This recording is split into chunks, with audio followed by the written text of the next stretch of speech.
Comment trouver sa véritable voie professionnelle, source à la fois d'épanouissement personnel, de sens et de réussite? Je suis Jean-Marc Philippot, coach d'entrepreneurs et de profils atypiques.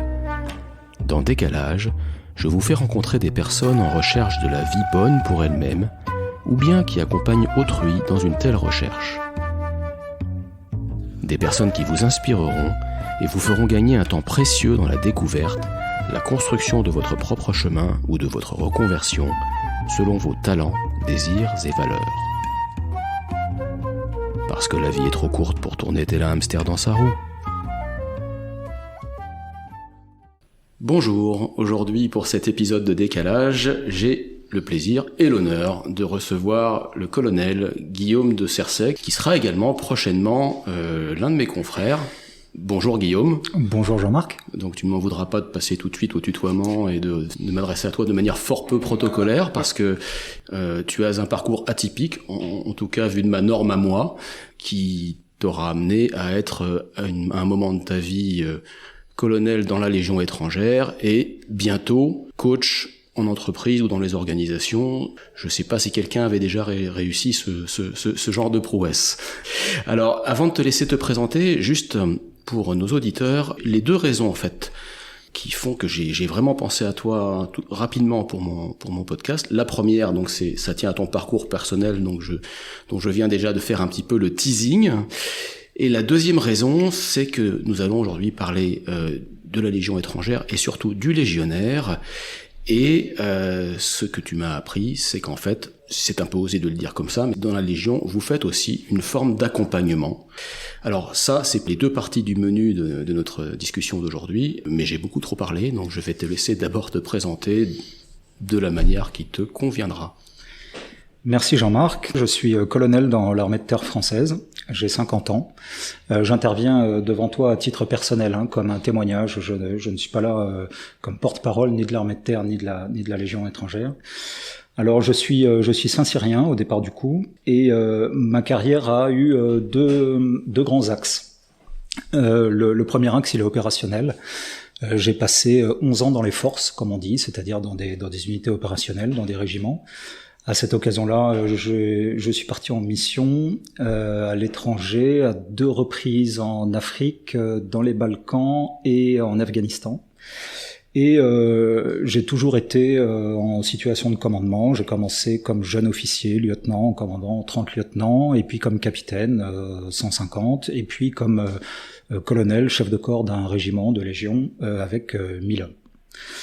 Donc ça, c'est pour la partie opérationnelle. Et puis parallèlement à cela, il y a une dimension RH très forte dans ma carrière, puisque j'ai fait de la formation beaucoup, avec un grand spectre de personnes dont je me suis occupé. Il y avait eu du tout jeune légionnaire lorsque j'étais à Castelnaudary, du légionnaire qui venait d'arriver en France, qui parlait pas un mot de français, donc c'est vraiment un mode de fonctionnement dans la formation qui est très particulier, et jusqu'à l'officier supérieur dans le cadre de l'école de guerre. Et je me suis rendu compte que je me réalisais beaucoup dans cette fonction-là. Et puis de la RH également en administration centrale, puisque j'ai servi à l'état-major de l'armée de terre dans ce domaine-là, et actuellement, et c'est ma fonction aujourd'hui, à l'état-major des armées. Alors, comment devient-on, déjà pour la première partie de ta carrière, comment devient-on officier dans la Légion étrangère? Déjà, comment devient-on militaire? Quelle est la part de choix, de valeurs, de traditions, de devoirs, de liberté et de contraintes dans tout ça? Est-ce que tu peux nous en dire quelques mots? Ah oui, ça c'est une vraie question.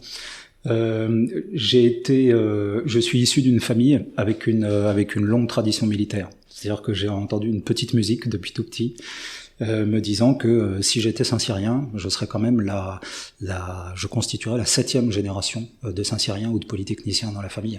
Et donc que ça serait pas mal, 3 petits points. Alors c'était une douce pression maternelle notamment, mais on sait à quel point les douces pressions maternelles peuvent être fortes. Et puis donc cette idée me trottait dans la tête, mais sans en plus, jusqu'à ce que, au lycée, à l'occasion d'un forum des métiers, il y a 2 Saint-Cyriens qui se présentent, et puis donc je les ai vus avec leur bel uniforme, là ils étaient en grand uniforme, je suis allé les voir en me disant tiens, ça me rappelle quelque chose, des gravures à la maison, je suis allé les voir et je suis tombé sur deux jeunes hommes qui avaient une pêche pas possible, qui avaient l'air tellement alignés entre leurs valeurs, ce qu'ils vivaient, qui avaient l'air d'avoir un niveau de camaraderie et de fraternité entre eux très fort, qui étaient bien dans leur basket, qui faisaient envie. Et donc en l'espace de 3 minutes, ça m'a complètement transporté. Je me suis dit c'est ça que je veux faire. Et donc je me suis mis à bosser, ce qui n'était pas forcément le cas auparavant, parce qu'ils m'ont quand même prévenu en me disant il y a un concours, faut pas se louper, donc il faut s'y mettre maintenant. Donc il y a à la fois ce qui est extraordinaire, parce que je pense que tu as un sourire quand tu racontes ça qui s'entend, mais je le dis quand même à nos auditeurs. Et donc il y avait à la fois une programmation familiale très forte et en même temps, tel que tu le racontes, un véritable choix, c'est-à-dire pas une contrainte ou une obligation en fait, tel que tu l'as vécu en tout cas. Oui, tout à fait. C'était un choix du cœur. C'est-à-dire que quand je me suis lancé là-dedans, dans la préparation, ce sont mon cœur et mes tripes qui ont parlé. Et en fait, c'est seulement une fois que je suis arrivé à Saint-Cyr que j'ai réussi à mettre des mots sur mon attirance pour ce métier, lorsque dans le cadre de l'apprentissage des traditions, on nous a fait apprendre par cœur, entre autres choses, la définition de Saint-Cyr. Et la définition de Saint-Cyr est comme un concentré de tout ce pourquoi j'ai fait ce métier-là. Et elle dit Saint-Cyr est l'école par excellence de la jeunesse, où l'on entre sans calcul d'ambition ni d'intérêt, parce qu'on a soif de grand air et de mouvement, qu'on a le goût de l'action et une âme prête à se dévouer à la grandeur de la patrie. On prend sa place dans un milieu où la camaraderie est plus développée qu'en aucun autre et où elle fait le charme de l'existence. Voilà. C'est-à-dire que l'absence d'ambition ou d'intérêt, voilà, si on veut gagner de l'argent, clairement, on fait pas ce métier-là. Moi, je suis rentré dans cette carrière, dans cette vocation, parce que je voulais commander des hommes. On y reviendra probablement. Donc, je voulais les commander au plus près, c'est-à-dire être lieutenant. Je voulais avoir mes 30 soldats, être leur grand frère, leur papa, les emmener au combat si nécessaire, les former pour ça. Mais j'avais aucune idée de galons, d'étoiles, de trucs. C'était pas du tout dans mon mode de fonctionnement. Soif de grand air et de mouvement, évidemment. Et puis la dimension camaraderie qui est extrêmement forte quand on est à Saint-Cyr et qu'on retrouve après en régiment à tous les niveaux.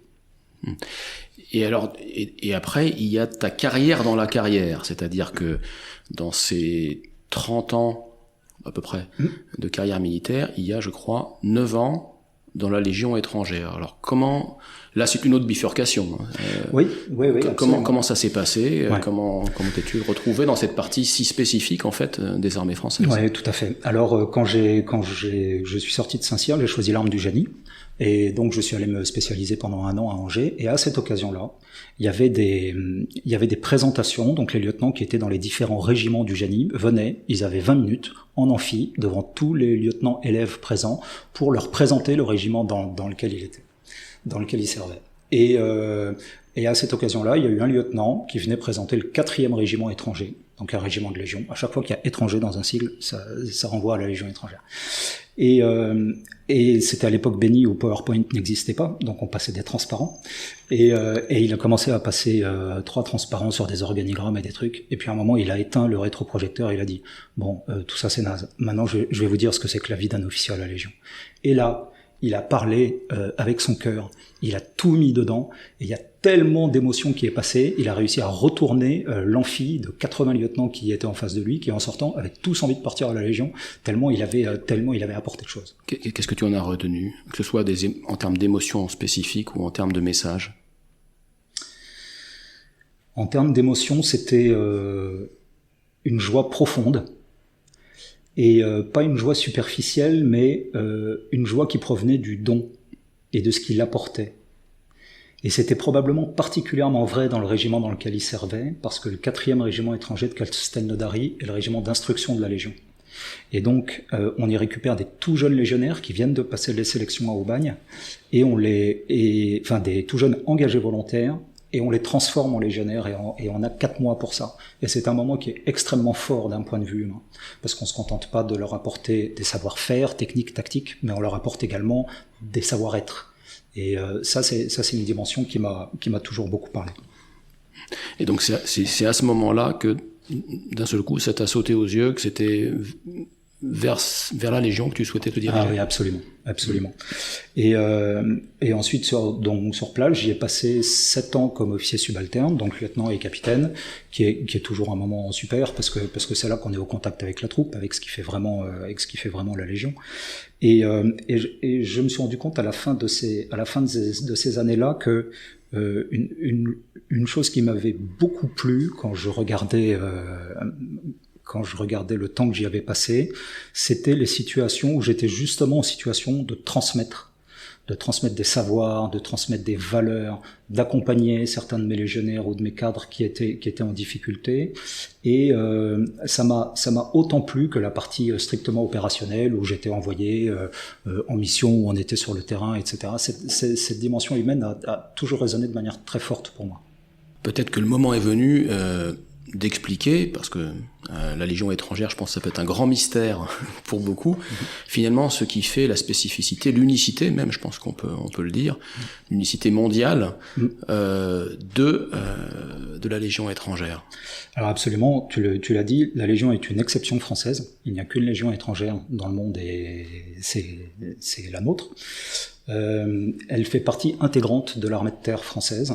Donc la force combattante de l'armée de terre française, la partie combattante est composée de 77 000 hommes au total, et 9 000 de ces 77 000 hommes, c'est la Légion étrangère. Donc on est sur du 12-13%. Et quand on dit unicité mondiale, c'est que ce que tu m'as expliqué, c'est que c'est la seule entité militaire au monde dont les soldats ne partagent pas ne serait-ce qu'un même passeport, qu'une même patrie. C'est incroyable. Oui, absolument. C'est tout à fait dingue. C'est la troupe de la deuxième chance, parce qu'elle offre la possibilité à des hommes, comment on peut dire, au passé parfois peu recommandables, offre la possibilité d'une rédemption, de se racheter. C'est-à-dire que une fois que la faute, ou une fois que la raison pour laquelle on s'est engagé est dite au moment de l'engagement, on ne revient plus jamais dessus. On oublie tout. On oublie tout pour pouvoir tout demander.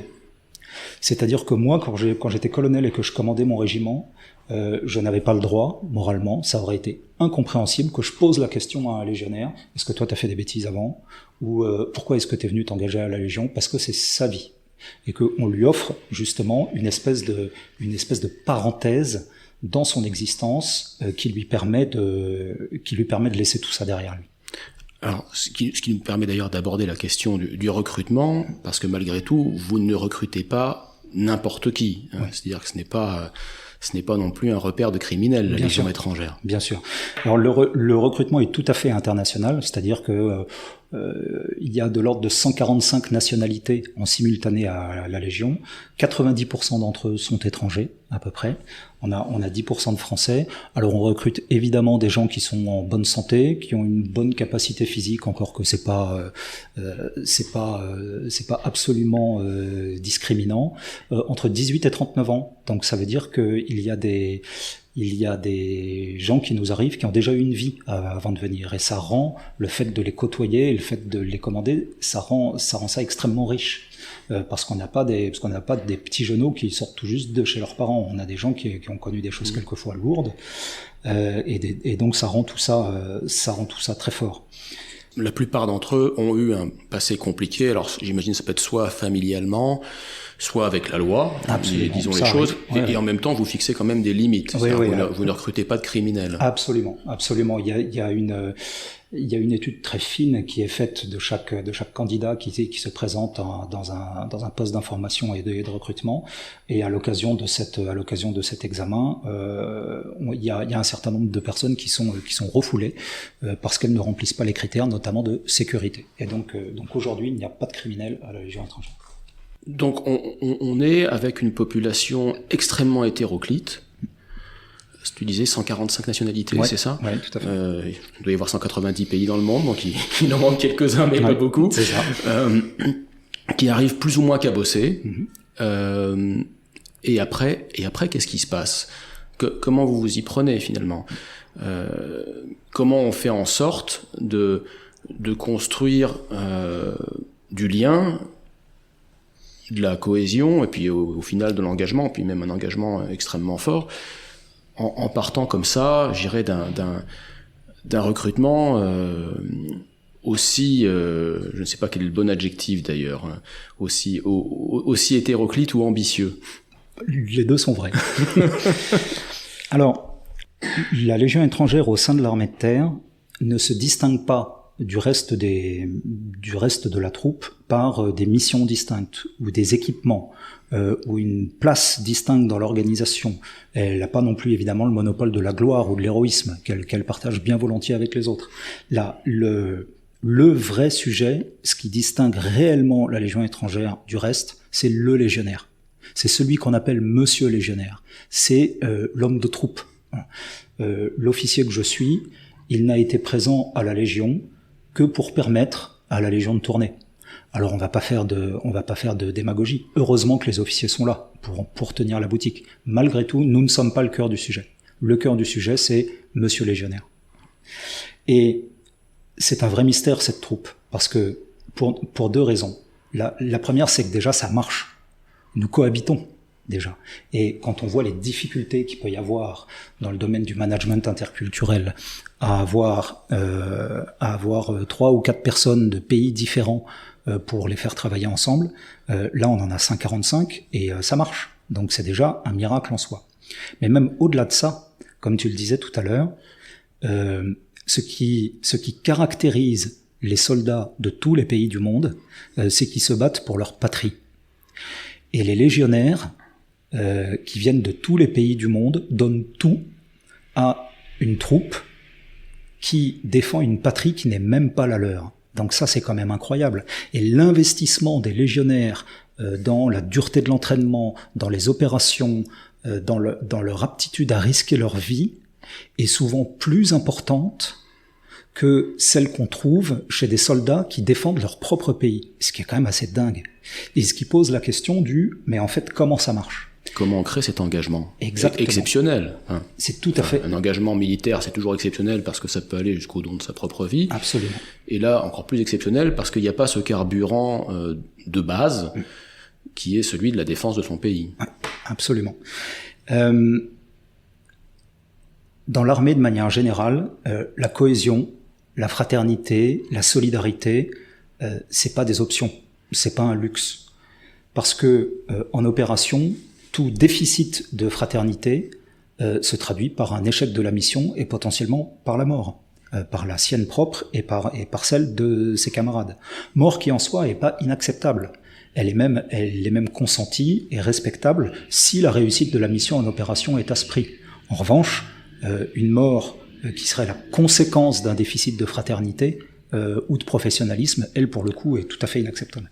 Alors, au quotidien, comment on va la créer, cette fraternité ou cette cohésion ? C'est-à-dire qu'au départ, on partage rien entre nous, si ce n'est le fait d'être cabossés, d'avoir eu tous des passés plus ou moins difficiles et plus ou moins avouables. Hein. Il peut même, alors, je sais pas, des émotions de fond, de culpabilité ou de honte ou d'autres choses difficiles comme ça. Absolument. Et alors, au quotidien, comment est-ce que vous vous y prenez pour construire ça de toutes pièces ? Alors, le premier point, c'est que la fraternité figure dans le code d'honneur du légionnaire. Le code d'honneur du légionnaire, pour faire un parallèle avec l'entreprise, ça pourrait être une charte de bon fonctionnement ou d'éthique. Le premier article du code d'honneur du légionnaire définit le légionnaire. C'est ce qu'il est. Légionnaire, tu es un volontaire servant la France avec honneur et fidélité. Et immédiatement après, le deuxième des 7 articles dit « Chaque légionnaire est ton frère d'armes, quelle que soit sa nationalité, sa race ou sa religion, tu lui manifestes toujours la solidarité étroite qui doit unir les membres d'une même famille. » Waouh. Alors ça, ce sont de très beaux principes, mais concrètement, le premier jour, ça c'est de la bonne théorie. Ouais, c'est vrai. Mais comment est-ce qu'on passe, comment ça s'incarne et comment on fait en sorte que ça marche ? Parce que c'est très beau. C'est vrai. Quand tu dis ces 2 premiers articles.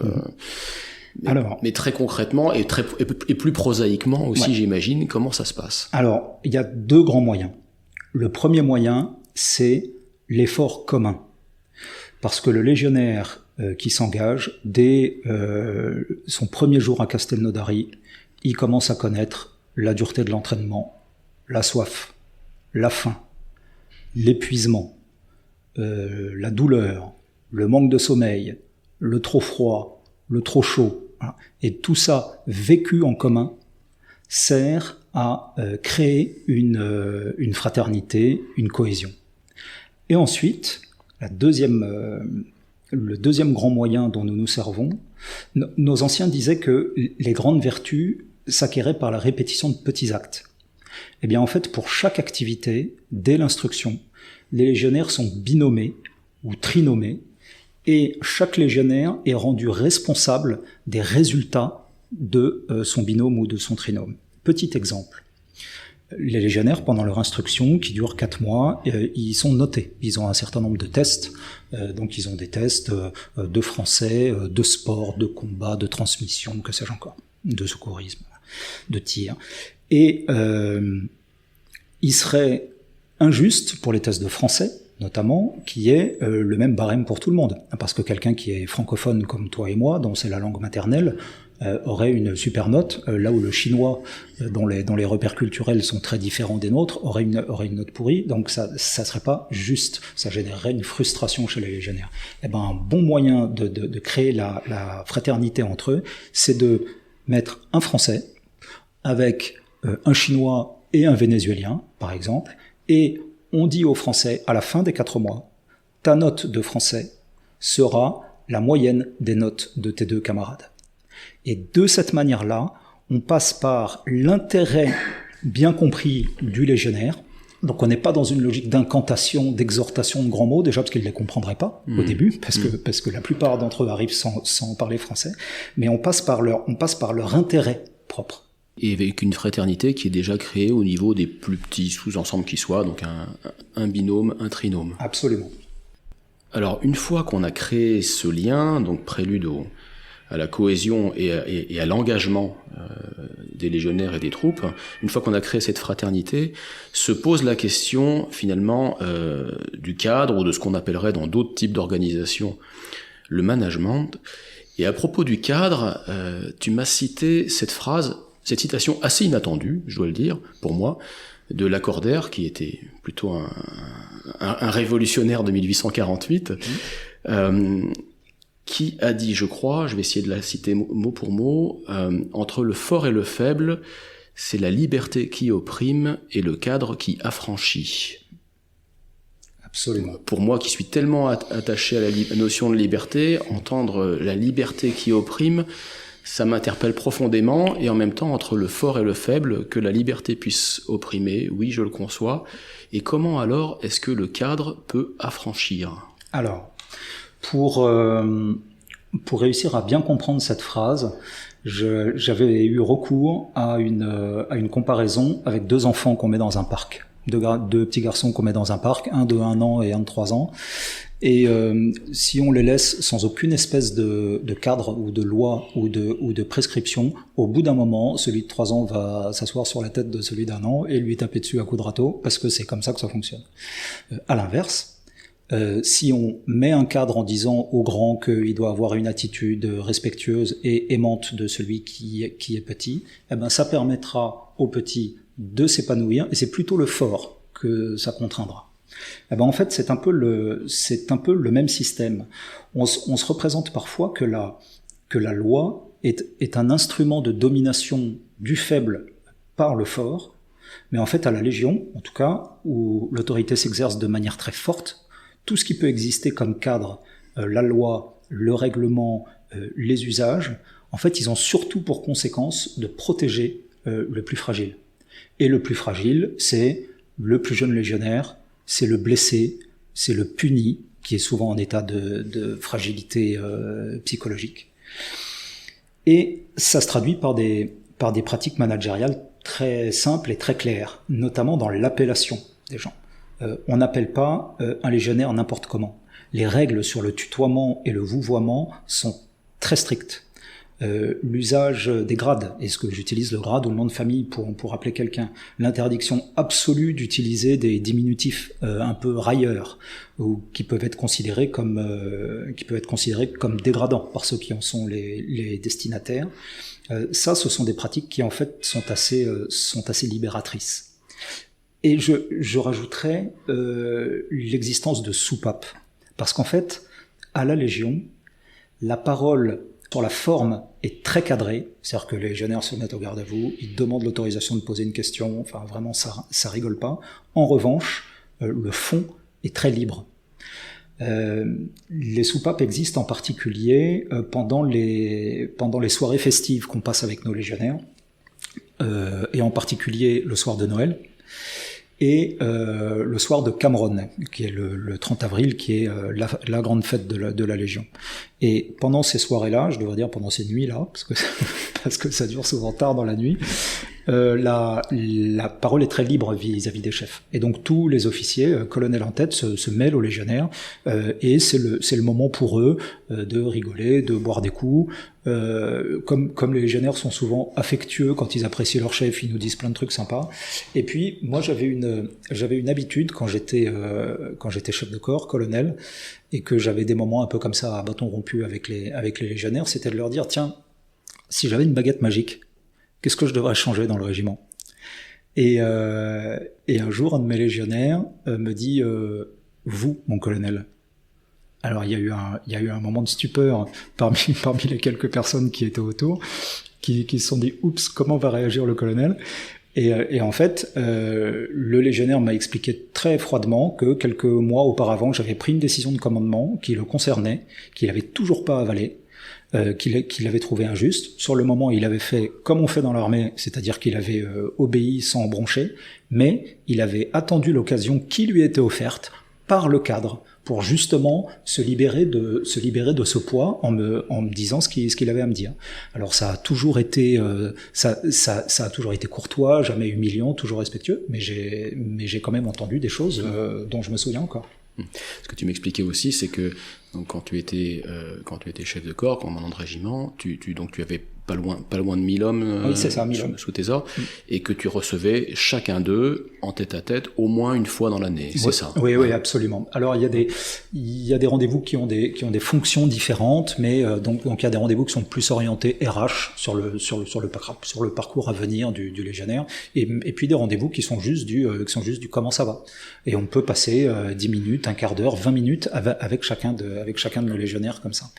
Et j'avais fait le calcul à la fin de mon temps de commandement que j'avais passé 12% de mon temps en tête à tête avec des cadres ou des légionnaires du régiment. Et c'est pas parce que c'était moi et que c'était un choix de ma part, c'est parce que encore une fois le cadre, c'est le cadre qui l'exige. Et dans ce cadre-là, donc quand tu étais en tête à tête avec l'un des légionnaires, tu étais avant tout là pour écouter ou pour parler?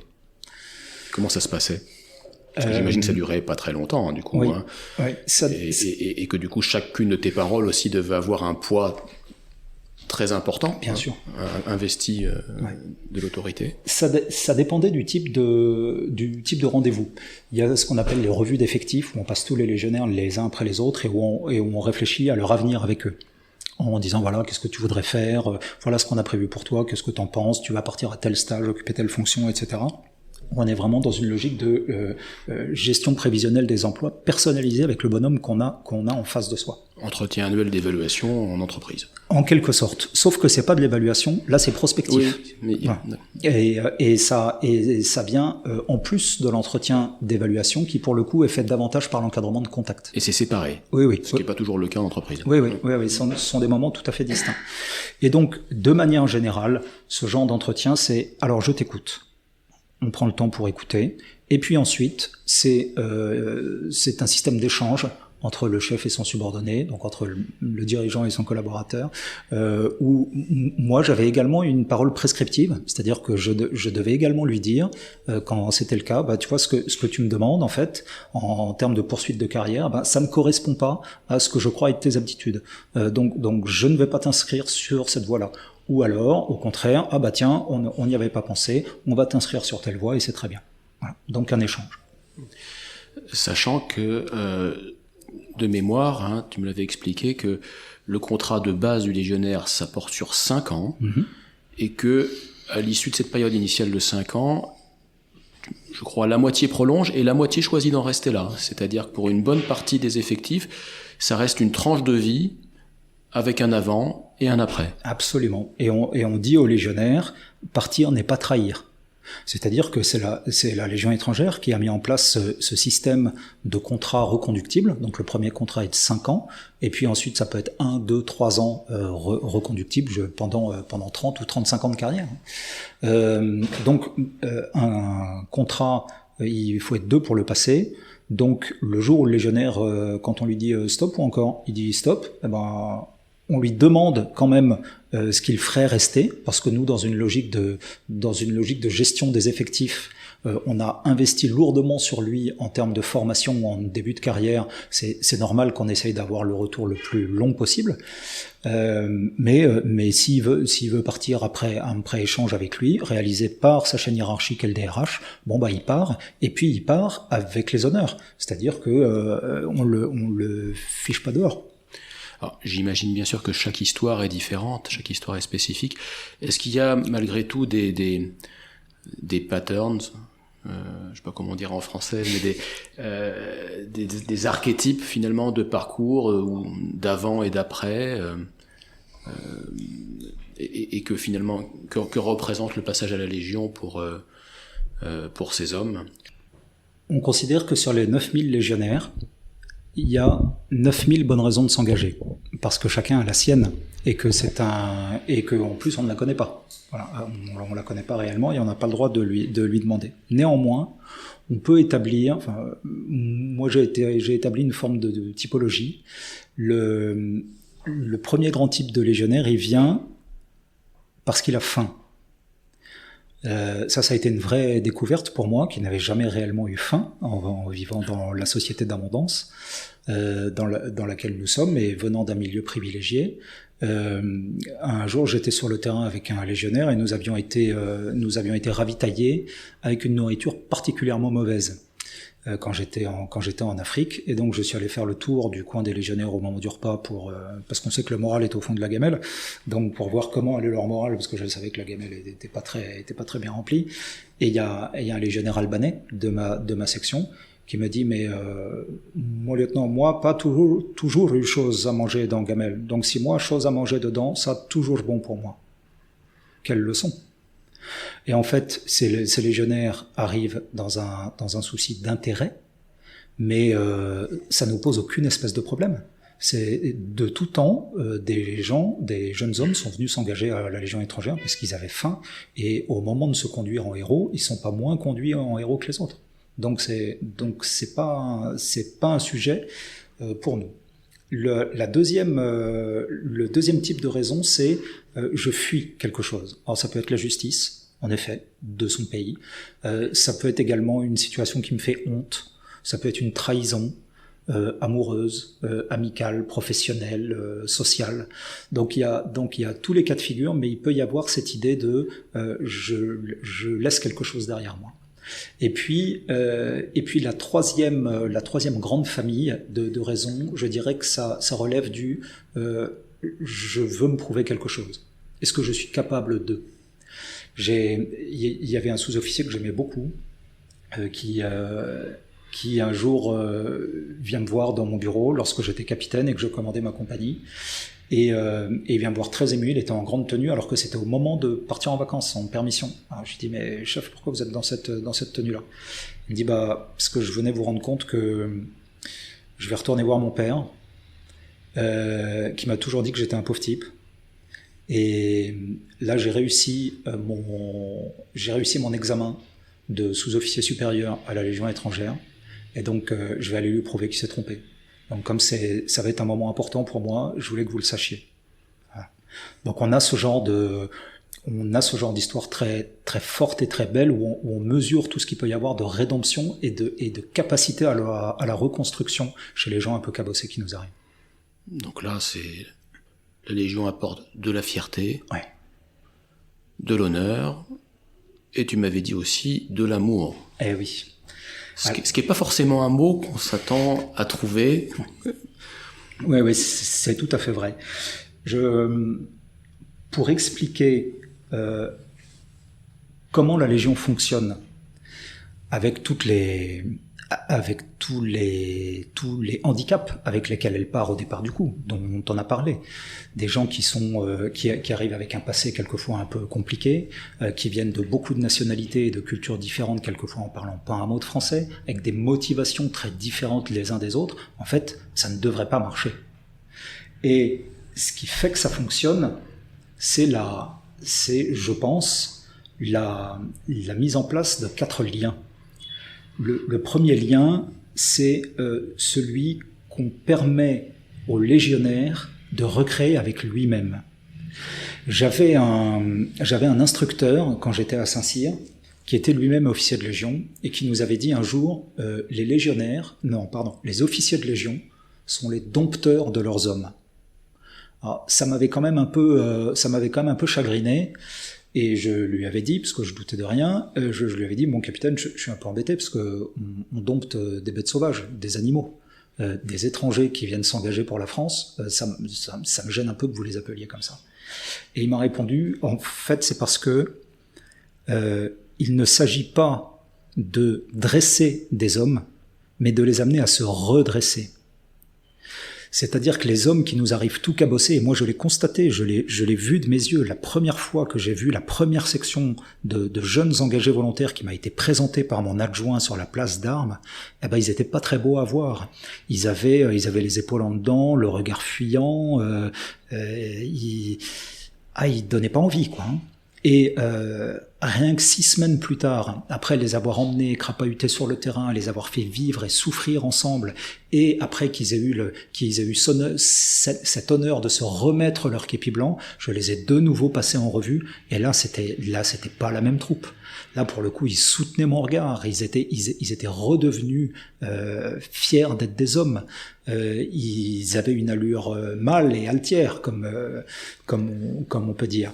Et c'était très impressionnant. Et donc, cette transformation psychique, je l'ai constatée physiquement sur ces hommes que j'ai commandés.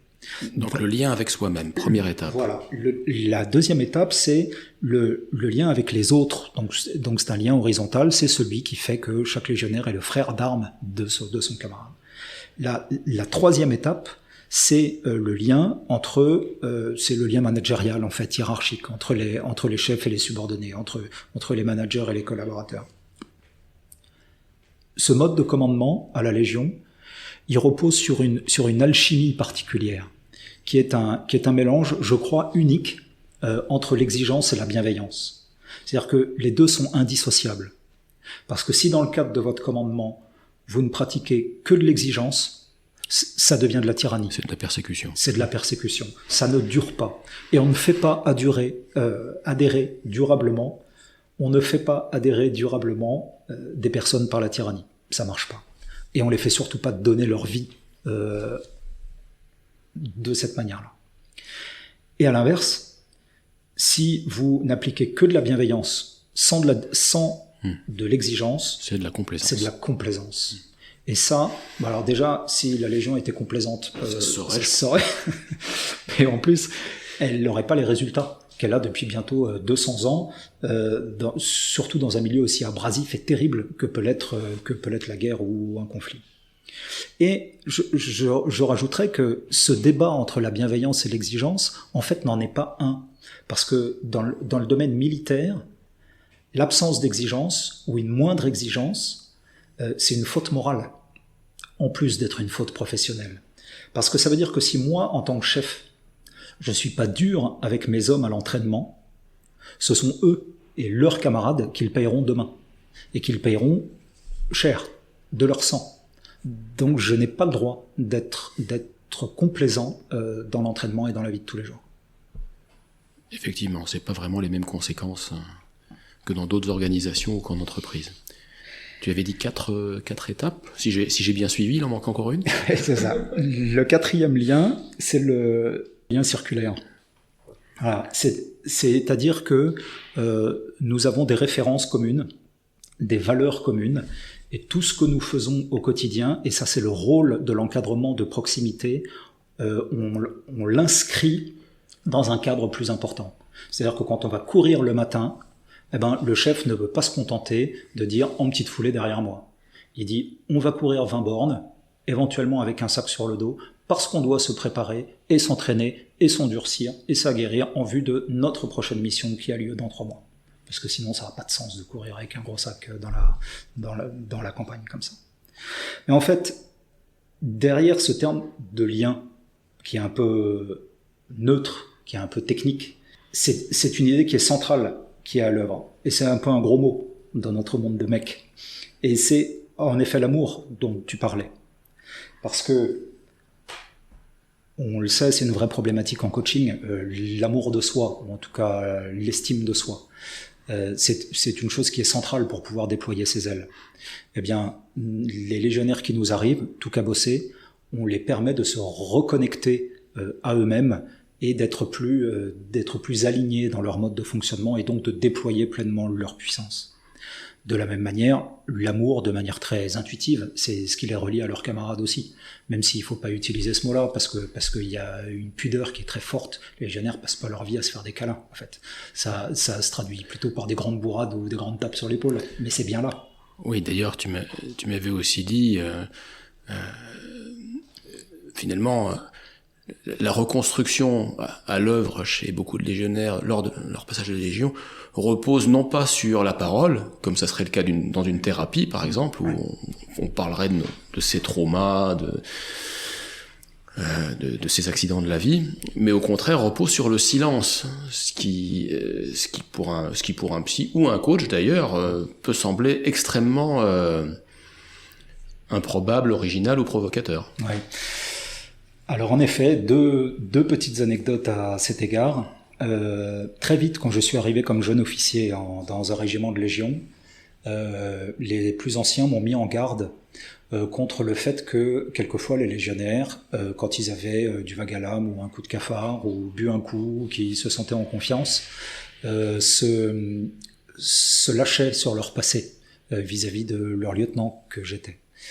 Et en fait, on m'a mis en garde en me disant, dans ce cas-là, quand on voit que les confidences commencent à arriver, il vaut mieux arrêter d'un signe de main en disant, attention, je ne veux pas que demain, tu regrettes de m'avoir dit ce que tu vas me dire maintenant. Et ça a dû m'arriver des dizaines de fois pendant mes années à la Légion. Et à peu près, j'ai évidemment pas fait de stats, mais à peu près la moitié du temps, les légionnaires ont marqué un temps d'arrêt. On réfléchit, on dit oui, vous avez raison, mon lieutenant ou mon capitaine ou mon colonel, et puis ils sont passés à autre chose. Voilà. Et puis les autres fois, ils ont parlé, je les ai écoutés, j'ai fait en sorte de pas tenir compte de leurs confidences dans la façon dont je les commandais par la suite. Et puis on est passé à autre chose. L'idée, c'est qu'ils sont vraiment propriétaires de leur passé. Ils en font ce qu'ils veulent. S'ils décident de s'en ouvrir, ils le font, mais ça se fait avec au préalable une mise en garde de notre part. Et puis deuxième anecdote, lorsque j'étais en Afrique, à Djibouti, j'avais été envoyé avec ma section, donc une trentaine de légionnaires, pour sécuriser une aide médicale gratuite. Parce que lorsque l'armée française est à l'étranger, elle envoie des pools médicaux constitués de 1 ou 2 médecins et de quelques infirmiers pour soigner les populations. Et là, c'était au sud de Djibouti, donc pas très loin de la Somalie, qui est un pays pas très sûr. Donc il était bon qu'il y ait une escorte avec ce groupe médical. Et on est arrivé dans un petit village où des parents nous ont apporté un petit garçon qui devait avoir 1 ou 2 ans, qui s'appelait Ismaël, je me souviens, qui était tombé dans un feu. Dans le feu de leur tout cool, qui est l'habitation locale. Et donc il était très très amoché, cet enfant. Il était brûlé au 1er, 2e, 3e degré. Ça commençait à s'infecter. Enfin, c'était pas bon du tout. Donc le médecin s'en occupe, il désinfecte tout ce qu'il peut désinfecter, et puis il me demande un légionnaire pour soulager ses infirmiers qui avaient d'autres soins à faire, pour tenir le petit Ismaël dans une bassine. Dans laquelle il avait mis du produit. Bon. Et donc j'appelle un de mes légionnaires qui vient s'occuper du petit garçon, qui le tient dans la bassine, et je dis au Toubib, mais il faut combien de temps, mon capitaine? Et il me dit, je pense 2 heures, ce sera bien. Donc au bout d'une demi-heure, j'appelle un autre légionnaire, je lui dis, tiens, tu vas relever ton camarade avec Ismaël. Et le légionnaire revient en me disant, non, en fait, Kouméanou s'appelait le premier légionnaire. Kouméanou veut pas. Alors, je regarde en direction de Kouméanou, qui était une espèce d'armoire à glace, donc ce qui explique probablement que le deuxième légionnaire n'ait pas insisté, et qui tenait les mâchoires serrées et de façon très concentrée, cet enfant dans le bac. Tous ses sens étaient agressés. Il hurlait, Ismaël. Il avait la peau qui était complètement brûlée, donc qui était rugueuse. C'était terrible. Il sentait pas bon. À voir, c'était épouvantable. Donc vraiment pour Kouméanou, c'était difficile. Et puis une demi-heure après, j'envoie un deuxième légionnaire en me disant là il en a peut-être marre. Pareil, le deuxième légionnaire revient en me disant mon lieutenant il veut pas. Et puis ainsi de suite. Et en fait Kouméanou est resté les 2 heures à tenir Ismaël. Et puis le soir, je me suis rendu compte au dîner qu'il était quand même touché par ce qu'il avait vécu. Donc je demande à mon adjoint à quelle heure il était prévu de monter la garde cette nuit-là. Mon adjoint me dit entre 2h et 3h du matin. Donc je me suis levé à 2h. Je vais voir Kouméanou qui montait la garde avec son fusil face à la nuit de ces belles nuits comme l'Afrique sait nous en offrir. Et puis j'arrive à côté de lui et je lui dis ça va? Et là, grand silence. Puis c'est passé 1-2 minutes que j'ai trouvé longue, et il a sorti une photo de sa poche où on le voyait quelques années auparavant avec les cheveux longs. Ça faisait bizarre de le voir avec les cheveux longs, et puis avec un bébé dans ses bras qui avait à peu près cet âge-là, à peu près l'âge d'Ismaël. J'ai regardé la photo, il me l'a reprise, il l'a remise dans sa poche, et puis j'ai attendu la fin de sa garde pour savoir s'il y avait d'autres choses qui devaient venir. Et puis il n'y a rien d'autre qui est venu. Eh bien, dans la vie de ce légionnaire-là, il y a eu un avant et un après cet épisode. Enfin, dans sa vie de soldat, en tout cas. Il était, parce que comme dans toutes les organisations, il y a une courbe de Gauss de la qualité professionnelle des gens. Hein. Donc vous en avez qui sont pas terribles, vous en avez qui sont super, puis vous avez un ventre mou. Lui, il était plutôt en bas de ventre mou. Donc c'était pas une star. Et puis à partir du lendemain, il s'est totalement révélé et il a déployé ses ailes. Je n'ai aucune idée de ce qui s'était passé, si ça avait un lien avec la raison pour laquelle il s'était engagé, si c'était lui qui était parti, si on l'avait mis dehors, voilà. Et à la limite, c'était pas mes affaires.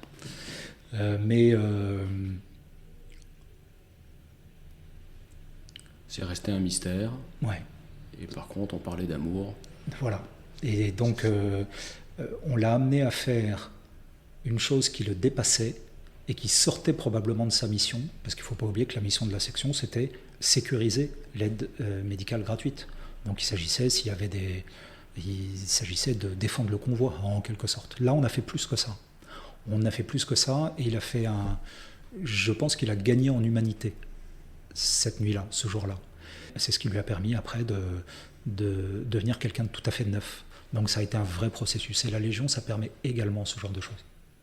Eh bien Guillaume, il me reste à te remercier pour ce témoignage vraiment très inspirant et tellement éloigné de mon quotidien en tout cas, et probablement de celui de la majorité de nos auditeurs, et à te souhaiter bonne chance pour la reconversion à venir. Ceci dit, il me semble que les qualités requises pour réussir en tant que coach, tu n'en manques pas. Merci beaucoup Jean-Marc. Si vous avez aimé cet épisode, notez ce podcast sur votre plateforme d'écoute, Apple Podcast, Spotify, Deezer ou autre, et commentez-le, en particulier si vous utilisez Apple Podcast. Cela nous aidera en effet à progresser en termes d'audience. N'hésitez pas non plus à me faire part de vos commentaires ou à me suggérer de nouveaux invités en me contactant par email ou bien via LinkedIn. À très bientôt!